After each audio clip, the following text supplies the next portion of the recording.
Now if you notice Jasper, what he has around his neck, he has one of his toys that he has chewed until it's become a circle of fabric. Jasper's taken to wearing this. Yes, Jasper likes to wear it like a necklace. And I'm going to show you in just a second how Jasper puts his necklace on.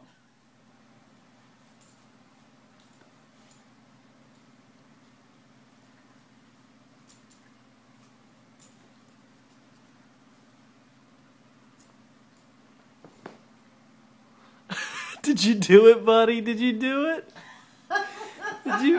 Did you put your necklace on? Is that what you did? Did you put your necklace on? You look good, buddy. You look really good. Good job.